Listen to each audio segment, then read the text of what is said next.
का साहित्य उठाकर देख लीजिए, आप मध्यकालीन इस्लामिक लिटरेचर उठाकर देख लीजिए सभापति महोदय, हर जगह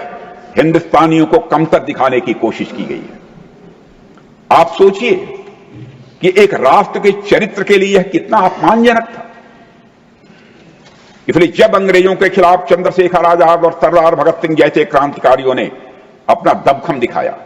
तो हमने उसे डिस्कवरी ऑफ इंडिया की तरह देखा, जबकि वास्तव में वह रीडिस्कवरी ऑफ इंडिया थी। हमारे क्रांतिकारियों ने यह दिखाया सभापति महोदय कि हम भीरू नहीं हैं, हम कायर नहीं हैं, बल्कि हम आत्मसम्मान के लिए, अपनी सुरक्षा के लिए लड़ना जानते हैं और किसी हद तक जाने की हम कुवत रखते हैं। सभापति महोदय, मैं डिस्कवरी के बजाय रीडिस्कवरी शब्द का प्रयोग यहां इसलिए कर रहा हूं क्योंकि आप पौराणिक काल से देखिए, हमारे देवी देवता, चाहे वो भगवती मां दुर्गा हो, चाहे देवाधिदेव महादेव हों, चाहे मर्यादा पुरुषोत्तम भगवान राम हों या फिर भगवान कृष्ण हों, हमारे आराध्य देवों ने हमेशा शस्त्र भी धारण किया है और अपने शत्रुओं का जरूरत पड़ने पर संहार भी किया है। उन्होंने हमें, हमारे इन महापुरुषों ने, इन देवताओं ने हमें कभी कायरता का पाठ नहीं सिखाया है सभापति महोदय। गोस्वामी तुलसीदास जी एक जगह कहते हैं रामायण में, तुलसी मस्तक तब नवे जब धनुष बाण लेऊ हाथ, अर्थात हे प्रभु आप कितने ही सुंदर, सलोने और सुशील हैं, बहुत अच्छी बात है, पर तुलसी का मस्त आपके सामने तब झुकेगा जब आप धनुष बाण अथवा अपनी शक्ति धारण करेंगे। समय का एक ऐसा दौर आया जब हिंदुस्तानियों को कमजोर समझा जाने लगा था सभापति महोदय, लेकिन अब हम अपनी पहचान को रीडिफाइन कर रहे हैं, पुनर्परिभाषित कर रहे हैं, और ऑपरेशन सिंदूर उसी का ही एक शानदार उदाहरण है। सभापति महोदय, आतंकियों ने भारत को एक सॉफ्ट स्टेट समझ रखा था। उनके लिए भारत पर आतंकवादी हमला करना एक तरह से लो कास्ट और हाई रिटर्न का यह मामला बन गया था। दो चार उनके नौसिखिए रंगरूट आते थे और हमारे नागरिकों को हताहत करके चले जाते थे। पहले की सरकारें चुपचाप यह तमाशा देखती रहती थी,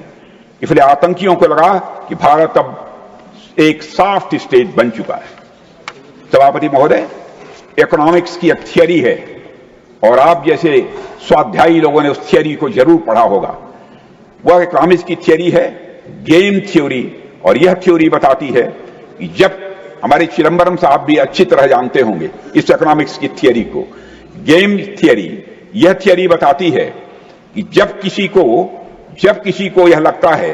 किसी काम में लो कास्ट और हाई रिटर्न है तो उस व्यक्ति को वह काम करने में मजा आता है। सभापति महोदय, पाकिस्तान ने और आतंकवादियों ने इसी गेम थियरी के अंतर्गत भारत को हमेशा अपने टारगेट पर रखा, लेकिन माननीय प्रधानमंत्री श्री नरेंद्र मोदी के नेतृत्व में हमने यह सुनिश्चित किया है कि हम पाकिस्तान के लिए इस पेज ऑफ कैलकुलस को चेंज करेंगे और हम आतंकवाद को उनके लिए एक कास्ट मिस एडवेंचर बनाकर ही रहेंगे, ताकि आतंकवादियों के जेहन में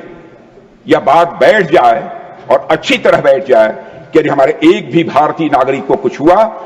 तो उनके पूरे आतंक ठिकानों को हम जड़ से नेस्त नाबूद करें। इसलिए सभापति महोदय,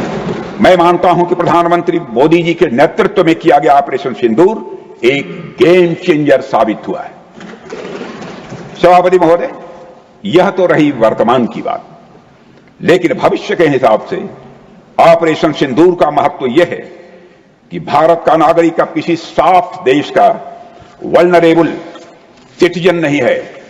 बल्कि एक आम भारतीय अब एक मजबूत भारत का स्वाभिमानी नागरिक है। सभापति महोदय, अभी कल ही लोकसभा में अपने संबोधन के दौरान मैंने इस बात का जिक्र किया था कि लोकतंत्र में जनता द्वारा